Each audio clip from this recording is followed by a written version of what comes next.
സ്നേഹം പ്രകടിപ്പിക്കുന്ന രീതിയിലും യങ് കപ്പിൾസ് ബുദ്ധിമുട്ട് അനുഭവിക്കാറുണ്ട്. ഉദാഹരണത്തിന് ഈ മകൾ വളർന്നു വന്നത് വളരെ സ്വതന്ത്രമായ രീതിയിൽ സ്നേഹം പ്രകടിപ്പിക്കുന്ന ഒരു കുടുംബത്തിലാണെന്ന് വിചാരിക്കുക. അവിടെ വിലക്കുകളൊന്നുമില്ല. എന്നാൽ ഈ മകൻ വളർന്നത് സ്നേഹം പബ്ലിക്കിൽ പ്രകടിപ്പിച്ചുകൂടാ, അങ്ങനെ ഒരു വിലക്കുകളുള്ള കുടുംബത്തിലാണെന്ന് വിചാരിക്കുക. ഇവർ വിവാഹം കഴിഞ്ഞിങ്ങനെ ജീവിക്കുമ്പോൾ ഇവർ ചേർന്നിങ്ങനെ ഇരിക്കുകയാണ്. ഈ മകൻ്റെ കയ്യിലൊക്കെ പിടിച്ചിങ്ങനെ ശാരീരിക സിനിമ കാണുകയാണ്, അല്ലെങ്കിൽ എന്തെങ്കിലും സ്നാക്ക് വായിൽ വെച്ച് കൊടുക്കുകയാണ്. ഇങ്ങനെയൊക്കെ കാണുമ്പോൾ അപ്പനോ അമ്മയോ മുതിർന്ന ആരെങ്കിലും വന്ന് പറയുകയാണ്, ഇങ്ങനെയൊക്കെയാണോ സ്നേഹം പ്രകടിപ്പിക്കേണ്ടത്, പബ്ലിക്കിൽ ഇരുന്നാണോ ഇങ്ങനെയൊക്കെ ചെയ്യേണ്ടത്, ഇവിടെ പ്രായമുള്ളവരൊക്കെ അല്ലേ, കുറച്ച് വകതിരിവൊക്കെ വേണം കേട്ടോ എന്ന് പറയുമ്പോൾ ഇവരാകെ കൂടെ ഭയങ്കരമായിട്ട് മുറിവേൽക്കും.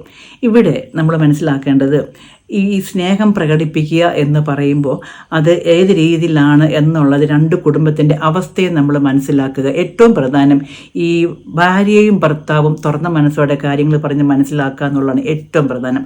അവർ തമ്മിലുള്ളൊരു ബോണ്ടിങ് ഉണ്ടാവണം, അവരുടെ വിഷമങ്ങൾ മനസ്സിലാക്കിയൊരു ബോണ്ടിങ് ഉണ്ടാവണം. കുടുംബത്തിൻ്റെ അവസ്ഥ നമുക്ക് പെട്ടെന്ന് മാറ്റാനൊക്കത്തില്ല. ചിലർ അവർ പുറത്തൊക്കെ പോകും, പുറത്തൊക്കെ പോയി സമയം ചെലവഴിക്കും.